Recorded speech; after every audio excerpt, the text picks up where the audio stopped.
이재명 대표의 비리 의혹을 밝혀줄 핵심 인물 중 한 사람인 김성태 전 쌍방울 회장이 지난 10일 태국에서 검거되었고 빠르면 오늘 귀국할 수도 있다고 합니다. 김 전 회장은 이재명 대표의 선거법 위반 사건에서 변호사비를 대납했다는 의혹을 받고 있고 이 금액이 무려 20억 원에 달한다고 합니다.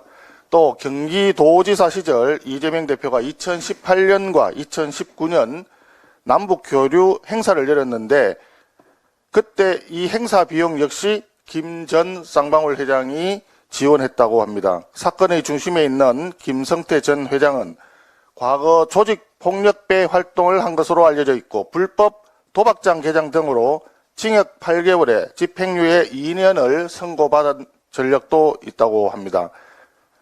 조폭 출신 기업 회장과 그 옆에서 이득을 얻은 정치인이 등장하는 이런 이야기는 한국판 느와르 영화를 방불케 하며 만약 이것이 사실이라면 말 그대로 아수라장이라고 할 것입니다.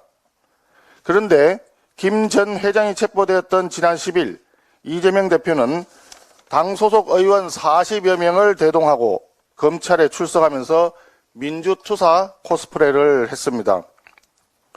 그리고 어제 12일 야당 대표 지위를 앞세워서 신년 기자회견을 열고 실체도 없는 야당 탄압을 운운하는 한편 개헌 문제, 선거구제 개편 문제, 경제 문제, 심지어 영수회담 제안까지 하면서 자신의 범죄 의혹을 가리기 위한 물타기를 계속하고 있습니다. 한마디로 국민들의 시선을 분산하고자 하는 것입니다.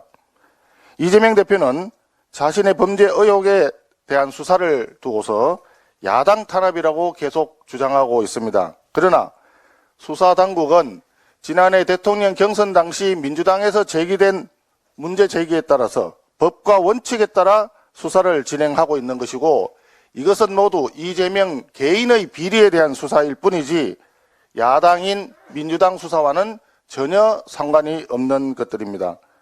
그럼에도 불구하고 이재명 대표가 계속 당대표 지위를 남용하면서 당과 소속 의원들을 방패막이로 사용하고 민주당을 자기 방탄에만 악용하고 있습니다.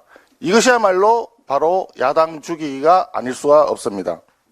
이 대표는 민주당을 벼랑 끝으로 밀며 자신의 방패막이가 되라고 강요하는 것을 이제 그만 멈추고 정정당당하게 수사와 재판에 임하는 것이 국민에 대한 도리라고 할 것입니다.